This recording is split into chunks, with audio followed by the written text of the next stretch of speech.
It's 1939, and a really cool guy named Igor Sikorsky is about to launch the VS-300, the first commercially viable helicopter ever to fly. And in a remarkable feat, it flies for about an hour in its first flight. An amazing thing, created by a guy who was really smart, who had a passion since childhood for vertical flight. One might have imagined that he was just so smart that he conceived of the helicopter on his own. That would be a good thing to think about, because we have a belief that innovation often is a lone genius or a small group of geniuses sitting down and sorting out a problem and an opportunity and scratching out some ideas about how to solve it. But that wouldn't actually be the case. Because actually, Sikorsky was inspired by literally 2,000 years of insight about vertical flight. 2,000 years that began in China with a toy that many of you probably had a wooden version of, called the Chinese top.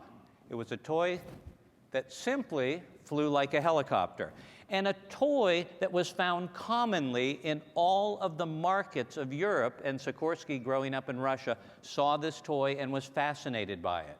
I purchased these recently. They are made in China again, only now they're made out of plastic, so it's not the perfect toy, but I remember as a child my keen fascination with a lightweight wood Chinese top that I was able to fly.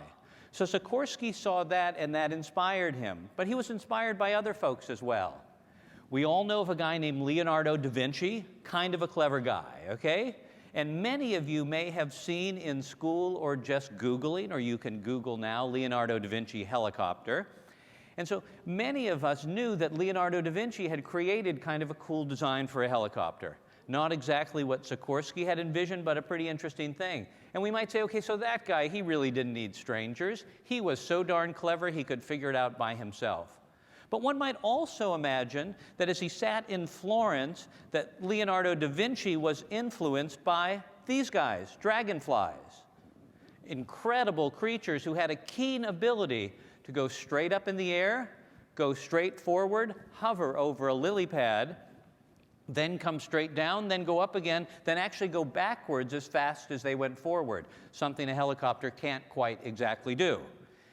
But those weren't the only inspirations, because at a time when Sikorsky was trying to figure out vertical flight, he was also fascinated by a guy named Count von Zeppelin, a guy who had figured out lighter-than-air flight, these lighter-than-air crafts that actually went kind of straight up and then took people from one place to another.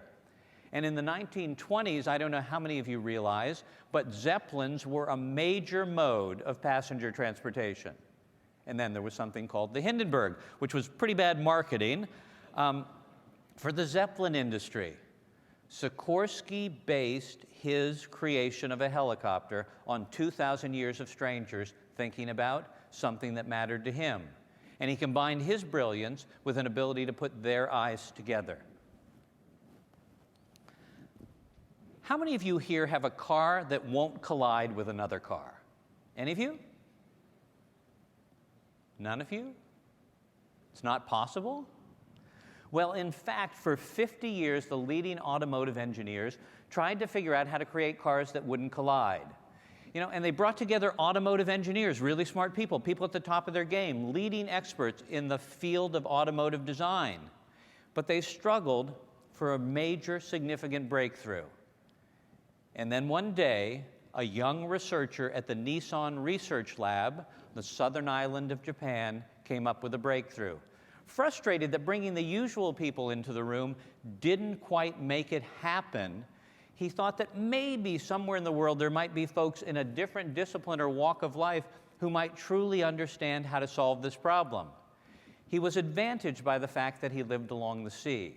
And he was inspired by the fact that there actually were fast-moving objects in the world around him that regularly in heavy traffic were moving around, zooming around, and never crashed into each other. What inspired him were fish. And so he imagined that here in oceans full of fish, fish would, in close proximity, make instantaneous decisions about what to do and be able to avoid a predator or move as the current decided to take them, all in harmony together. In fact, as he Googled, he noticed that there had never been a reported case of a major fish pileup in the sea. So the answer to him was pretty clear. We need to involve in our conversation marine biologists. We need to find people who understand fish who can challenge us to think in new ways. And so he found a group of marine biologists and asked them to share with him why fish never run into each other. And they shared that insight that fish have 3 different ways they communicate in real time to engage with each other and get with the program. They decided to incorporate those 3 behaviors into a group of test cars, 6 test cars on a test track. They let those test cars go. And in the time they ran them, they never ran into each other. Suddenly, a breakthrough occurred that now, as we make evolutionary moves in the world of sensors combined with the way fish think, we'll all be getting closer and closer to driving cars that don't collide. And so if any of you, like I am, have teenage kids and can simply put off their driver training for another 5 to 8 years, you'll have a remarkable ability to ensure that even when they're not focused, they're absolutely awesome drivers because the car will drive itself. Now, even the folks that we think of as the most innovative folks in your space or anybody else's space draw on the wisdom of others. Now, we don't often think about that, so let's think about the folks at Apple who we often think of as among the most innovative companies in the world. And let's think about a breakthrough product they had. Do I have, which was the iPod. Well, now my iPod's incorporated in my phone, but the iPod, which created a whole new powerful category and changed the way that people listen to music. And we say, God, they're smart, incredible design. They are truly innovators. But I'd suggest that the iPod is based on 3 fundamental ideas that Apple had nothing to do with. To get you to understand that, let me take you back to 1979. And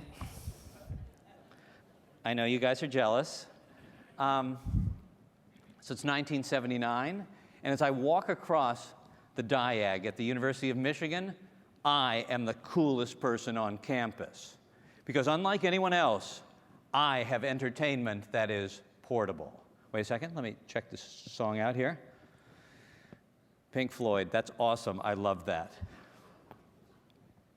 Because I am the proud possessor of a Sony Walk Person, the first portable music player ever invented. Any of you ever have one of these? Now, some of you are too young to even imagine, okay. And you've kept it or sold it on eBay or donated it to a museum. Sony invented portable music. And I literally was a party waiting to happen. I could take with me 12 songs. Is that awesome or what? I could literally take 12 songs with me anywhere I went. You know, and if I was a nice guy or had a splitter, I could share those songs with people. And suddenly people wanted to hang around me, and if I had a big backpack, or I had a purse, or I had large pockets, I could take multiples of 12 songs on cassettes, and the party could go on for hours, okay? How many of you use a Sony portable music player today? None of you? I can't believe that. The folks who invented portable music, and none of you have a Sony music player. How many of you have an Apple portable music player today? So probably the lion's share, because they have, I think, 70% market share in the world of portable music players. Sony kind of dropped the ball, and they didn't think about the power of digital music and how they might get engaged, or they didn't think about the power of strangers in creating a platform that would dominate. So the first thing that Apple didn't invent, which is at the heart of what they do, is personalized music. Somebody else did, a Japanese company. And the second thing that Sony didn't acknowledge and that Apple didn't invent was the technology platform in the iPod. Because that was developed, the MP3 platform was developed by 2 German researchers in 1986. So now imagine this. Let me take this off because that's a little bit clunky for me. And somewhere here, I thought I had, I'm hoping I have it, yes, we can find it. So this is now what I use when I run or bicycle. This is my iPod Nano. And so slightly different than the Sony Walkperson. This holds 3,200 songs. Okay, and the heart of it is MP3 technology, but again, Apple didn't invent that. Now, many of you might say that what Apple really did, in addition to cool design, is they created an ecosystem focused on the iTunes Store, which really enabled their devices. And it's interesting, as you think about knowledge sharing within your state and how you drive information to citizens, you might imagine the power of creating an ecosystem that they engage in. So here we have the largest repository of content in the world, and other folks are scrambling to figure that out. Did the folks at Apple invent that? I'd argue not. I'd argue that that was invented 2,300 years earlier by the Egyptians in the Great Library in Alexandria, Egypt. At the time, the world's largest repository of content. But amazingly, think about this, 2,300 years ago, they had 400,000 documents in one place. Their accumulation of what they thought was the world's knowledge, all written by hand. That's kind of unbelievably cool. They didn't have a very good music collection, but they did have all of these documents that were particularly powerful and compelling. And so the reality is, even the smartest companies and the most innovative ones would never be successful if they didn't think about and draw on the ideas of other folks. But so let's picture the scene when you and your colleagues have a really exciting and important challenge to wrestle with. What typically happens in most companies and state organizations is we get the smartest people together. And we bring them in a room and we say to them, you know, our backs are to the wall. Our offices and agencies have less money and need to do more. Technology is changing the way we do things. First there was the cloud, now everything needs to be a mobile app.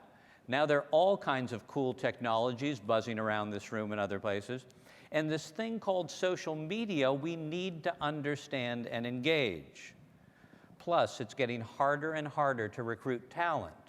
For some reason, which there shouldn't be, and hopefully we'll talk about it, there's a bit of a stigma attached to working in state government in an era in which we're surrounded by all these hip, cool companies doing cool technology things.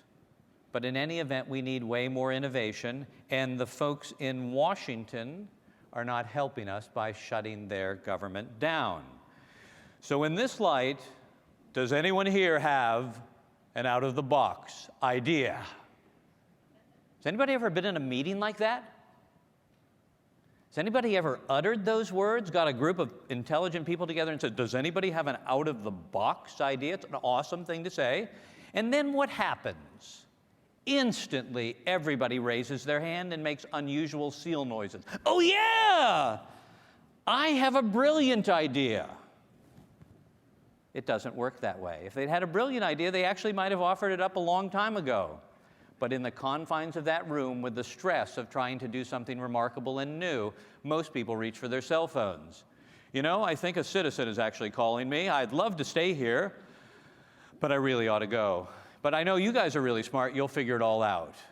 And then one by one, they start to bring back tired, retreaded ideas with maybe a spark of genius. In that room, it's impossible to get people who have thought a certain way for whatever number of years they've been together to instantly, at the utterance of those words out of the box, change their mindset and change their mind. That doesn't mean they're not capable of it, because everyone who entered the room is a remarkably creative human being. They've been remarkably creative their whole life. The only challenge was that at the age of 5 or 6, depending where they grew up, this guy arrived here. And this guy decided that he would take them from their world of creativity, jumping in puddles, pulling bugs apart, throwing things in the air and imagining what would happen, and take them to a place where their creativity would continue to be inspired, a place designed by adults, the least creative people on the planet. And then, through a succession of awesome school experiences, they would become more and more creative, not. And then, in a burst of genius that our society and almost every society has really kind of empowered, we would challenge people to specialize in areas of expertise and to invest in their specialty so they would think about the world in a narrower and narrower way. And so when the topic of being brilliant came up, they would turn to their frame of reference, which was their expertise, and they would struggle to figure out how to be brilliant. And yet the reality is they were born to be curious, all of you were, and they have expertise that's powerfully relevant, but it's not sufficient to solve the problems we face today. Now, combined, it is sufficient, because combined, an openness to what I know but what I don't know, and a powerful desire to be curious is all we need to be brilliant. But we have to get over some baggage that we've created for ourselves. And so that's the challenge.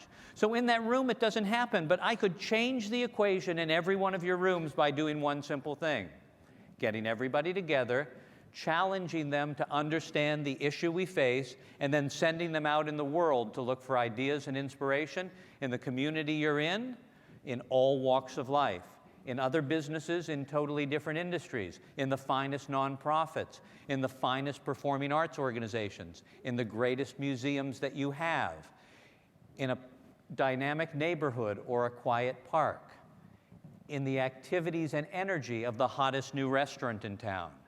I could simply send people out and say, here's all I want you to do. I'd like you to wander around for a couple of hours.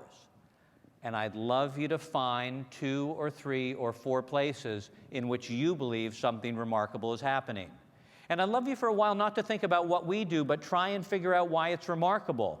And in trying to understand why it's remarkable, I want you to bring that remarkable core back to our work, and then we'll put it all on these cool whiteboards, and we'll think about the power of all these ideas to give us different frames and different possibilities tied to the challenges we face most.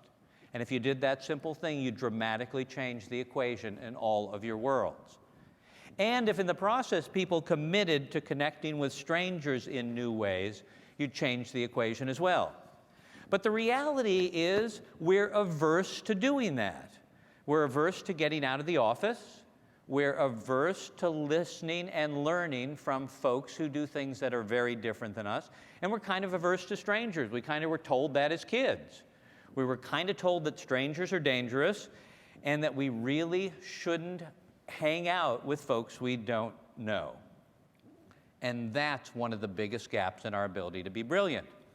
Any of you here ever been competitive swimmers? Okay, great. So you know, in any swimming competition, whether it is the local swim club that many of your kids participated in, or the Mississippi State University swim team, or the national championships, or the Olympics, there are 4 strokes that are used in any swim competition, and those are? Okay. So we have the breaststroke, the backstroke, the butterfly, and the freestyle. Anybody have any idea which one is the fastest? The freestyle, okay, good. The second fastest is the butterfly. There's reason to believe for 18 to 20 meters that a good butterflyer is faster than a freestyler, but this is an exhausting stroke, so you can't keep it up. The third fastest stroke is the backstroke, and the slowest stroke used in competition is the breaststroke. It's kind of a funky stroke. It's the favorite stroke of 95-year-old German women in the Baltic Sea. And it's a cool stroke if you want to see where you're going because you don't have to put your head in the water. Not the fastest or strongest streamline pull. It's got a kick patterned after a frog, not as fast, quite as fast as a dolphin. There's research on that. Okay, swim strokes. I'm fascinated by swim strokes because they have a powerful lesson to tell us, and I also am a swim referee. All of our kids have been swimmers. So those are the 4 strokes, those are the relative speed, and it turns out in the mid-1800s there was only one place in the world where people cared about competitive swimming, and that was Northern Europe. In fact, whenever the water was warm enough, about 50 degrees Fahrenheit, they would hold a swim meet, and all the leading swimmers from Northern Europe would come. They'd come from the British Isles, they'd come from Germany, France, Holland, Belgium, the Scandinavian countries. Some might have even come from Spain. There was only one challenge, if we might call it that, with swimming in Europe in the mid-1800s, and that was the only swim stroke that Europeans had figured out how to swim was the breaststroke, the slowest stroke known to human beings. So let me take you to a swim meet in London for a moment, just to give you a sense of the power of this idea. Let me get my goggles on here. These are not the coolest goggles, but hopefully they glow in these bright lights. Let me get them on. So it's 1844, a swim meet's about to be held at the leading club in London. And as the meet's about to begin, two visitors come to the meet from South America. They'd never been part of a swim meet, but having heard that there was a swim meet going on, they asked if they might participate. The host, excited that visitors were there and keen to show them what brilliant swimmers they were, said that would be great. The visitor said, just explain to us a little bit about how you do this, and they said, no problem at all. Love to do that. Here's what's going to happen. We're going to swim a series of races. They'll be of different lengths, but the basics of the race are we start here at the bank, we go out to a marker that's in the lake. Then we turn around. First person to come back and touches the bank is declared the winner of that race.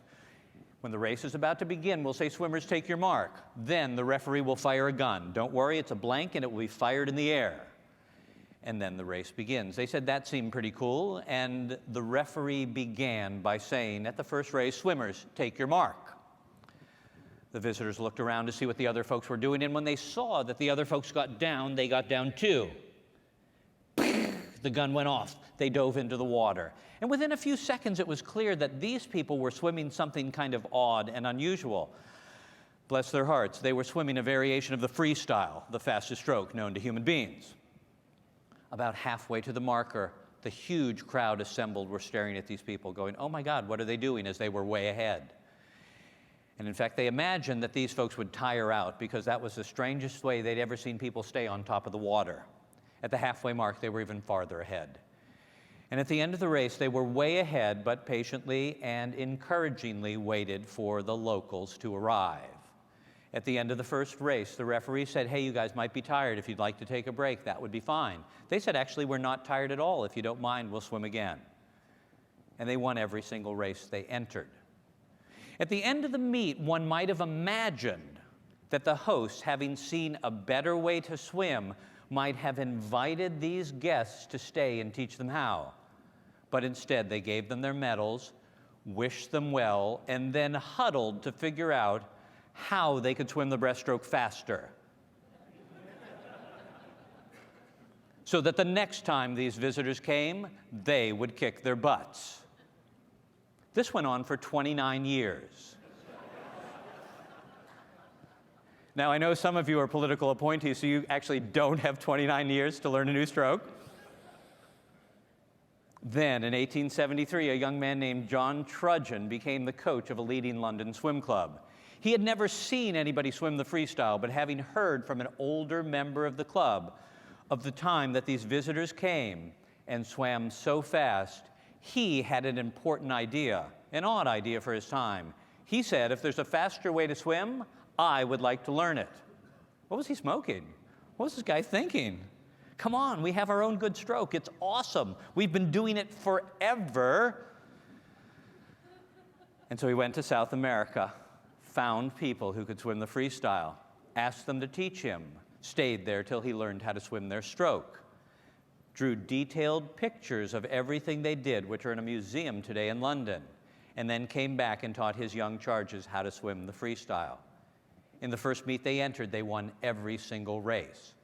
Now, Northern Europeans, having seen other Northern Europeans swimming the freestyle, decided that was pretty cool.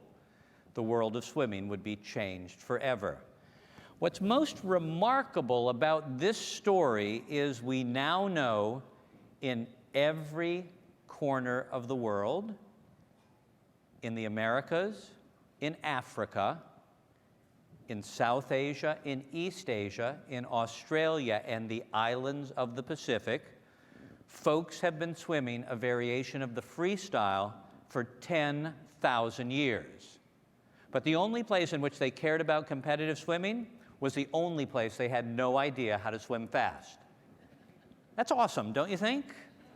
That's awesome. So what I'd love you to think about is, in a way, we're all swimming our own variation of the breaststroke. We do it every day. We go to work doggedly determined that we swim the best way. And we make tweaks in the way we do things because that's how we believe innovation occurs. Innovation will occur in your organizations by thinking about how we swim a new stroke, by thinking about the core of what we do that remains vital, but thinking about the other things we do and how we connect with the people we have the privilege to serve in powerfully new ways that are tied to the ways they want to swim with us. And if we don't figure out that idea, we're simply going to miss the chance to be more relevant and to have citizens say, you guys are awesome. And wouldn't that be nice to have citizens say, because they should, because you do things that matter, that you are awesome to deal with, that I actually look forward to interacting with state government. How many of you can say that happens right now consistently? It can, if we learn some new strokes.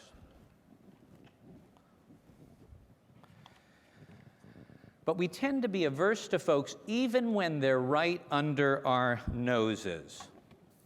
How many of you enjoyed participating in the 2010 census? I know you don't, it's not a state thing, it's a federal government thing. I don't hold you responsible. I love the census. How many of you love the census? Come on, be honest. No, some of you have a reason to dislike. Okay, never mind. But imagine this, okay? And we're in the city of brotherly love, and you saw Ben Franklin. So imagine this. If you participated in the census and you were one of the lucky people this year who had somebody come to your door and ask if they could speak to you, did you imagine, given that you guys are all in IT, that there they would stand eager to greet you with a clipboard and a pencil, a number 2 pencil in hand? Didn't something seem a little bit wrong to you about that? And so I guess because I know that some things, it's nice when some things don't change, I guess the census wanted to be in that bucket. So in 1790, when it started, they came to your door with a clipboard and a quill pen. It was a number 2 quill pen, but they came there and they asked questions about the people who lived there. You know, and in all fairness, the Census Bureau actually wanted to have a handheld census taker that could collect all this information, send it in, and do remarkable things, and even do some pretty cool data analytics as it was sending it in. It just didn't work out that way. After a $640 million contract, when go time happened, it just wasn't ready to go. The challenge lots of us face in making major investments on a timeline and not having them work. And so sadly, for another $3 billion, they scrapped that and decided to go back to paper, and I'm assuming by the 2020 census that it will be done a different way.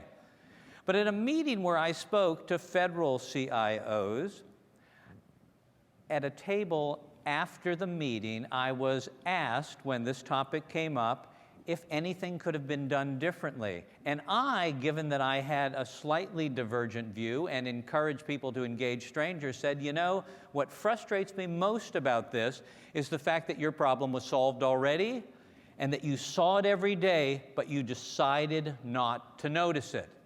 And they said to me, what do you mean by that? I said, well, that's actually not the most remarkably challenging and unique problem, because it turns out that there are folks, but let me share with you. Any of you ever notice these really stylish brown trucks that are filled with really stylish men and women wearing brown clothing? Have they ever come to your office? And so I said to them, have you ever noticed these guys? And they said, yeah, the UPS guy, they show up every day. And I said, exactly. And I said, did you ever notice that these people had a handheld computer? I guess so. They log things in. And I said, did it ever occur to you that their handheld computer has every address in America and a heck of a lot of functionality? Well, no, it never did occur to us that that was the case. And I said, did it ever occur to you to ask them if you could try their computer? Because my sense is they'd have a vested interest in being nice to the federal government. And I don't believe, given how much it costs to do the census, that they'd want to sign up to do it. Nope, we never thought to do that. The reality is, for many of the challenges that we face, from the huge ticket to the less big ticket, that sometimes part of the solution passes right under our noses or comes right up to our desk. But in our haste to do the things that we know best, in the way that we choose to do it, with the budget that we've worked hard to earn, we forget what's possible, and at times we forget what the taxpayers are expecting from us, the most efficient way to do remarkable things. And so we miss, I don't know how you can miss these trucks. I mean, it's not a Ferrari, but it's pretty darn impressive, and yet we miss those.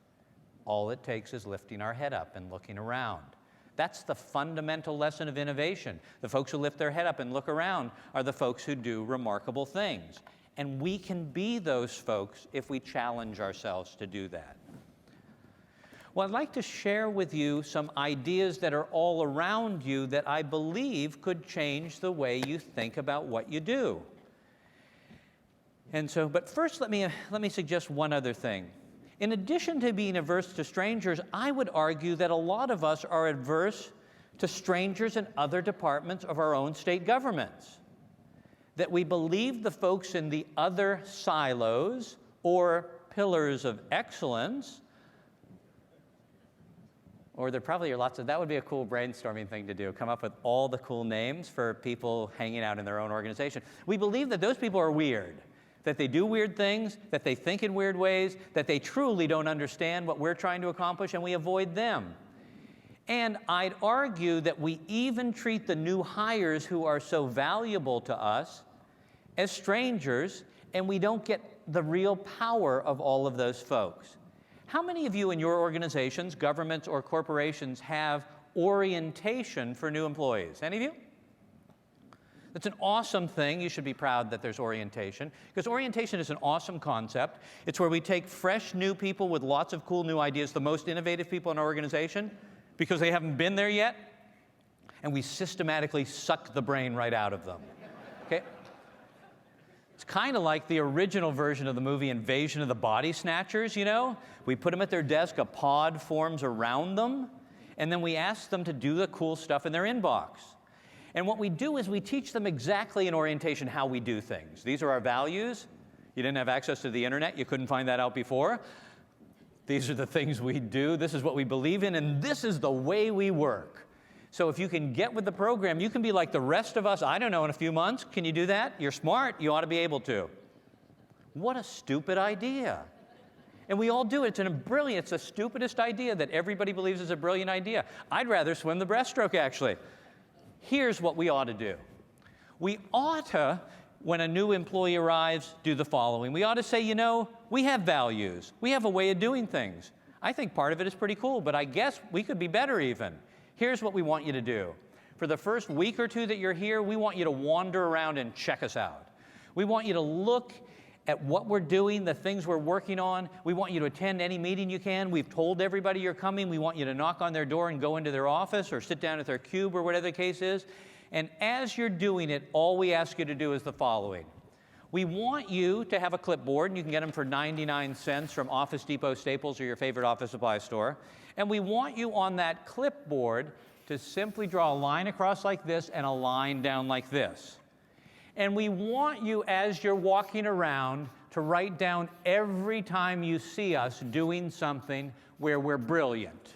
Because that's helpful to us. We need some confirmation that some of the stuff we're awesome at. But we also want you in this column to write down every time you see us doing something in which we're totally clueless. And then we want you to come back to the senior management team and tell us what you've discovered. How many of you do that? Can't afford the clipboards? Why wouldn't I do that? If I want to engage people, and I really want to compete with the private sector too, why wouldn't I suggest to every new employee that you're so valuable here in our government, you matter so much to us that the day you arrive, we're going to ask you to be brilliant. And we're going to actually listen to some ideas. Are we scared to find out what we'll learn? Do we not have the capability to take some of their ideas and act on it? But we challenge people to believe that they really matter from day one. So I'd do that. I'd absolutely do that as a very different way. You'd get incredible engagement and brilliant ideas. You wouldn't actually need consultants, so a bunch of you in the room would think it was a stupid idea. But I would do that. I'd also change where people sit. How many of you consistently have your folks in IT sit next to your customers? Or better than that, how many of you consistently have them out and about, hanging out with citizens who use your services at the outposts of state government, or wherever they live, hanging out with them, living with them, imagining with them what's possible? And tied to that, I'd create a very different concept of the things that I develop. How is it that we can have super cool apps on our phone that didn't exist a few days ago? Because they didn't exist a few days ago. Because nobody decided it was a 3-year project to create functionality that would go on a phone. What they understood was the really kind of key to development in a new era of innovation, and that's what we might call MVPs, minimally viable products. That the key is to have a good idea, not to have a great product. That the key is in that good idea to come up with any kind of product that kind of gets that idea started, and then have customers, citizens, consumers play with that, use it, tell us to make it better, so the following weekend we make it better, send it out to a new group of folks, and then after a few weekends we actually have something. How do we challenge ourselves to do that, and how do we create an inspired culture where people see that I can try a bunch of things, a bunch of them won't work, but a bunch of them will, only because I didn't invest a lot of time, but I invested a fair amount of brain power. So I'd love you to think about that. But I'd love you to think about where people sit and send them off so they can actually sit and collaborate. If I sit in my silo and I'm supposed to collaborate with somebody in another silo, it simply isn't happening. If I start to sit with them and learn their business and teach them what I know, I'm going to dramatically change their desire to work with me. You guys know that. It's just that in organizations we don't do it. It's interesting to me, especially in corporations, that if you go to the headquarters of most corporations, on the executive floor, they have the heads of all the functions of that corporation. They have the CEO, they have the COO, they have the CFO, they have the CTO, they have the CIO, they have the CHRO, Chief Human Resource Officer. They might even have the head of logistics or all those things. They, for some odd reason, believe there's some value to sitting next to each other. And then for everybody else in the organization, just sit with your kind, okay? Just sit and hang out in your cage of the zoo and talk to the other lemurs. That's a cool thing for you guys to be doing. So I'd love you to think about that. And then I'd love you to think about fundamentally, so folks say, you know, I can't compete. Talented people have to take a pay cut in order to work at my state government agency. Who cares? That's not what they care about. 90% of people care about 3 things. Am I doing work that matters? Am I learning and developing skills that will help me to do remarkable things? And will I have some sense of autonomy? You have tons of that stuff to give away. You're all doing stuff that matters. You all have the ability to make people smarter. And you all have a keen ability, if a person is smart and energized, to let them run with something. Why not do that? That will keep brilliant people in your organization, and especially if you ask them for their ideas right from the start. Well, what about a few ideas in the world around you that should hover around you and get you to think in a different way about your world? So let me share a few of those with you. How many of you have ever shopped at Whole Foods Market? Any of you? Have you ever shopped at Whole Foods? Okay? And you do that because you like to spend twice as much for groceries as you should, right? So you all know that Whole Foods Market, it's like a $13 billion company, is the world's largest chain of natural and organic grocery stores. And they do a lot of things right because these guys are on a mission. They're trying to get you to be healthier as long as you don't go to the dessert counter. But they're trying to get you healthier by changing your lifestyle and getting you to eat natural and organic stuff. Now, any of you from a farm state know that until the 1930s, all food was natural and organic. And then we decided to change the equation, so now we're kind of sort of going back to that. Okay. But how can they get people to pay so much? They can do it by doing a few things. The fundamental thing I want you to think about with Whole Foods is they get you to believe that they're there to solve problems for you. So let's imagine that you're at Albertsons or Safeway or Food Lion or another grocery store chain and you need something. So let's just pick prune juice as a cool thing that you might need. Not the young people, but that's okay. So you ask somebody at that store where it is, and they kindly say to you, God, I don't know, maybe aisle 24. To which you say, where's that? And they go, just go west. Just go west, and it's down one of those aisles, turn right, it's on the top shelf. Say, perfect, that's awesome. You go to Whole Foods and you ask somebody where the prune juice is, they're required to take you there, okay? And when they get there, they're required to ask you if you have any questions. I don't know, does it work? Okay. And if they don't know the answer, they're required to find a coworker who does. They're required to do that. They have to do that. What do they know that you need to know? That if we can stick with the customer until their need is answered, we can provide compelling value. We can make a difference for them.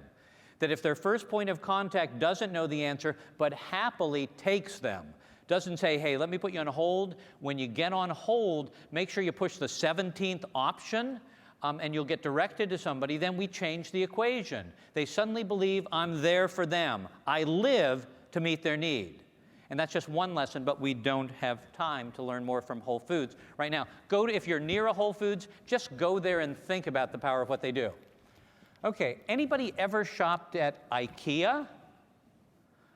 Okay, and you go to IKEA because these people have kind of reinvented the world of kind of low-cost furniture, high style, high design, and I would argue no customer service. That's awesome, don't you think? In fact, I wrote an article not long ago called Learning to Love IKEA, because for a while I really disliked them, and I'm compelled to go there because my wife is from Sweden, and they actually sell Swedish groceries.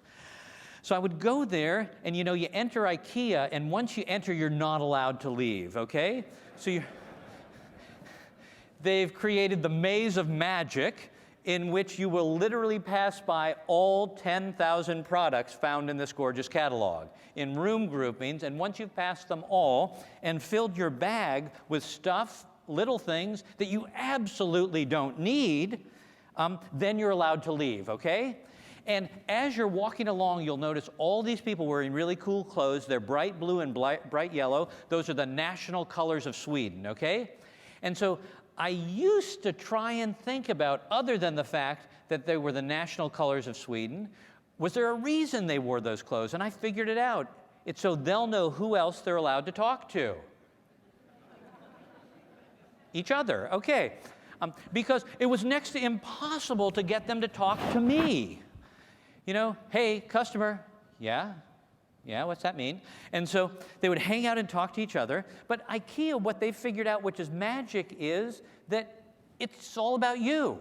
And so you find what you want in one of the displays. You write the number down of where it is in the warehouse. You get yourself to the warehouse when you're able to get out. You find the product. You wrestle it to the ground. You go through checkout, which is increasingly self-serve. Because why would they want to talk to you? They didn't talk to you in the store. Why would they want to talk with you when you're leaving? So you go through self-serve, and then you get it to your car.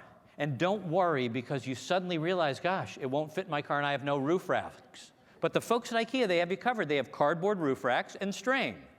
So you can put it on the roof of your car and drive off happily. Now, don't ever drive behind anyone who's just been to IKEA. Then you get it home. You open it up. It has awesome instructions that have no words because they're in all these different countries. So why have words? They have this cool kind of picture of a person who's doing stuff. You just follow along the pictures. You put it together. There's an amazing wrench called an Allen wrench. I used to think it was named after me. And then you put it together, and you've got this beautiful room now because they know exactly how big your room was. They've designed everything to fit there. And then you invite friends over for a party. The friends come. They go, God, it's awesome. You have new furniture. Yes, don't sit in it. It's from IKEA. But in the process of hanging out at IKEA, what I learned was something quite simple. That amid my frustration about them, they figured out a lot about the future of business and a lot about the future of government service. Because their model is self-serve. We reduce the cost of doing things because we challenge you to do a lot more than we do. We come up with the design, we conceive of the systems and the tools, and we empower you to make things happen. And so I'd like to challenge you to visit an IKEA, God help you. No, but I'd love you to challenge you to do that, and I'd love you to think about the power of their model because you need to understand it.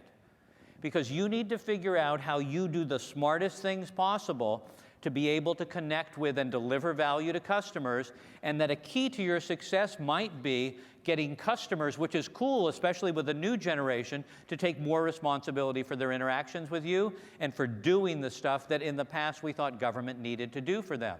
So you create the portal or the capability, and they then do a lot of the work in an excited and enthusiastic way on their time over their triple double mocha macchiato latte, wherever they want to do it, and are satisfied to the max with dealing with state and local government. Because self-help is a big part of all of our futures if we're going to, within our budgets, do remarkable things. Let me share a few other ideas that I'd love you to think about. This is an awesome idea. 1912, Leon Woodbean creates the Maine hunting boot. In his first iteration of creating this boot, they all fall apart. And so customers, not irate, because they were from Maine, they're nice people, told him that they just weren't happy with the boot. He could have given up, but instead he decided to take input from customers, redesign the boots, and send them back to the customers. And he did that with an idea that's revolutionized business history. He sent back a note and said, "I apologize for these boots not living up to your expectations. But I want you to know the following.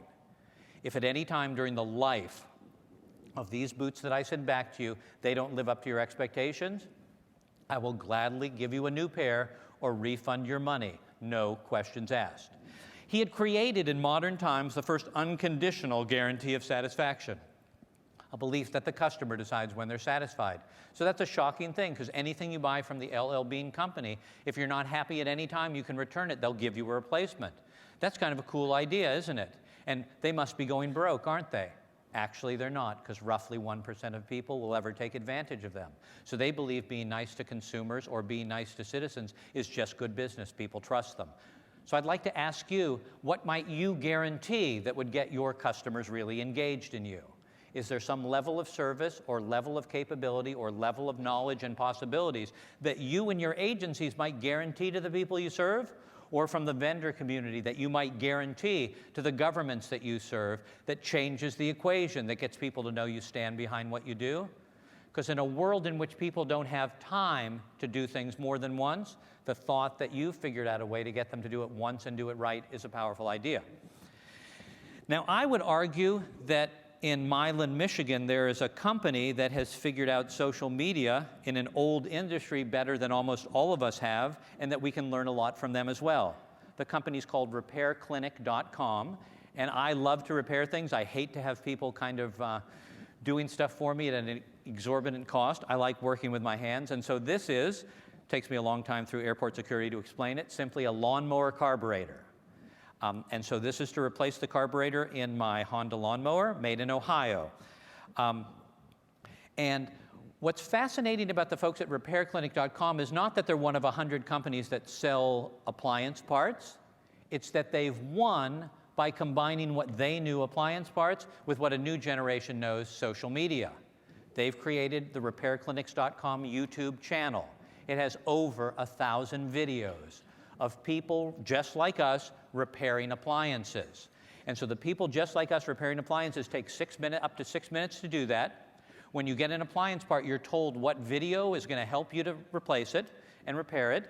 You then put it on your iPad or whatever device you have, you get behind the refrigerator to change the ice maker, and you follow a regular person walking through it. What do they know? They know that all of us are more capable than we imagine, and they know that empowering the people we serve and making them more capable and smarter is one of the fundamental things that we can all do in this generation to be more relevant and successful and more cost-effective. I'd like to challenge you in everything you do to have that component of educating and empowering. Don't just let somebody get a license. Don't just let somebody register to do something. Drive knowledge to them in a way that makes them smarter and more capable. Simply go to repairclinic.com to find that out. And if I can't figure it out because I'm really dense watching the video, I can call an 800 number and talk to the repair guru who will help me to solve the parts I don't understand. They've offloaded to me an incredible amount of the responsibility and created a remarkably successful business. We can all do kind of the same thing. Is that true? We only have 6 minutes left. Okay. Walk around and think in new ways about what's possible. You know, I regularly walk around. When I have like an hour free, I just wander around looking for ideas and inspiration. And you just will be shocked at the things that strike you. I can't believe it because I travel all the time. Could you imagine I forgot my toothpaste? And so I forgot my toothpaste, so I needed to take a walk anyway, and I went into Rite Aid, and fortunately this was on sale. It was Crest Pro Health, so this is an amazing thing, because I don't know if you realize that in this single tube is a product that fights cavities, fights plaque, fights gingivitis, that sounds scary, builds increasing protection against painful sensitivity, fights tartar, whitens teeth while removing surfaces, and freshens breath. 7 awesome things in this tube. You guys need to be like a tube of toothpaste. Okay? You guys need to imagine the power of this tube of toothpaste and think about in the programs you're responsible for, what are your big 7? What are the things that you empower people to do that do all of those things? This isn't simply a box or a requirement that citizens or businesses have to check off. This is a moment for you as a powerful entity involved in their success as a citizen or a business to create a powerful connection tied to the things that interacting with you will happen for them. And you can think about that simply by looking at toothpaste or anything else that strikes your fancy. You have the power to do that. If you're thinking about a simple creative way to kind of stretch your thinking and you can't leave the room because you're not willing to give hall passes to all of the folks in your department, think about Spider-Man. Sit your folks down and say, okay, we don't have a lot of time, but instead of running out today, let's figure out if we can come up with a superhero that could solve our agency's challenge. And that act of imagining superheroes, maybe play part of Spider-Man 1, a movie, will start to spark and stretch people's thinking. Then send them off in search of ideas and inspiration that would matter. Sometimes we simply need a modest upgrade to the things that we do. This is a stethoscope, as you know, the most commonly used diagnostic tool in medicine in the world. It was invented in 1811 by a French surgeon. And it stayed in basically its same form other than different materials for 198 years. Just a second, let me check. That sounds really good. Okay. 3 years ago, the folks at 3M partnered with another technology company to change the world of medicine and the stethoscope forever after 198 years of it not being any different. They put a microcomputer, digital computer, on a stethoscope. They, in essence, enabled primary care medical providers in the mountains of Bolivia or in the Yukon or in Africa or villages in Asia to listen to a child's heart or an adult's heart, to push a button and send a picture of that heart to a medical center in Mumbai or in La Paz or any place where a doctor could look and to quickly figure out whether that child needed to be brought to a hospital. They suddenly thought about the power of technology to reinvent the most basic things we do. You have the ability to do that. That's what your world is all about.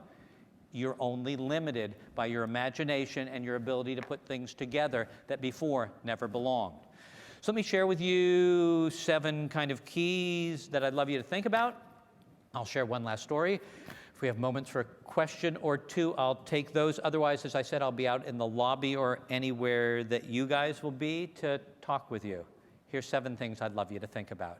First, I'd like you to acknowledge that we all can swim faster, and that the only way we'll make a difference is by consistently raising the bar in the things that matter most. But we only raise the bar if we've figured out and are open to a significantly better way.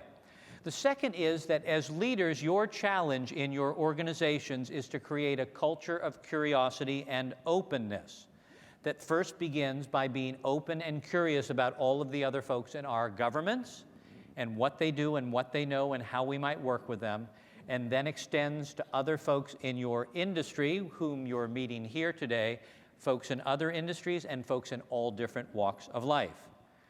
The third is to allow your folks to regularly walk around in search of ideas and inspiration. As I mentioned, to go to other businesses or other organizations in your community that are remarkable, to volunteer as a way to learn how to connect with people, to go to museums to study history or art and imagine what people in other eras or artists know that is part of the equation for us being more remarkable. The fourth is, I'd like you to make a deliberate effort to connect with strangers from different walks of life and commit to discovering and understanding what they know best. The internet is an amazing tool. All you would need to do in whatever community you're in is simply Google something like remarkable customer service in Philadelphia, Salt Lake City, Sacramento, San Francisco, Phoenix, wherever, and see what things start to come up. Or simply wander down the street, see somebody doing something remarkable, and actually walk into their business or organization and ask them if you can learn a bit about what they know.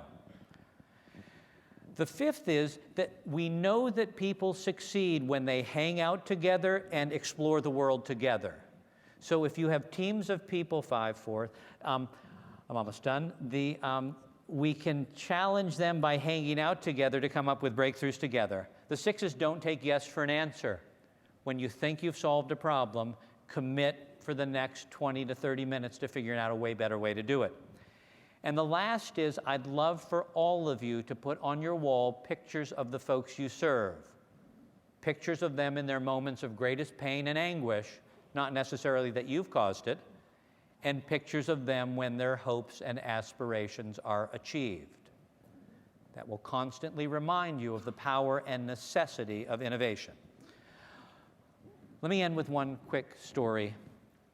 On a walk to the school bus a few years ago with our daughter Carly, who was 9 at the time, we passed a fellow I'd never seen in our neighborhood before, and he was a little bit suspicious to me. He looked a bit disheveled. He was talking to himself. He had some unusual mannerisms. And after he got outside of earshot, I turned to Carly and said, "Sweetheart, you know, Mama and Papa, we can't always walk you to the school bus. So I want you to promise me that when you're alone, you won't talk to strangers." It was advice that my parents had given me in much safer times. And I figured in today's kind of challenging time, it was essential that I say that. To which Carly looked up at me and said, "But Papa, if I don't talk to strangers, how will I ever make new friends? And how will I ever learn new things?" I'd like to challenge all of you to make strangers a bigger part of your life, and with appropriate caution, to connect with people in this room you don't know who know things that would benefit you, to connect with people outside this room in Philadelphia who could change the way you think about things, because remarkable things happen here in Philadelphia, to connect with people in your community from all walks of life. And I look forward to having the chance to connect with all of you, because I know that the only way I'll ever learn and grow and make remarkable things happen with our customers is to connect with and unlock the power of strangers.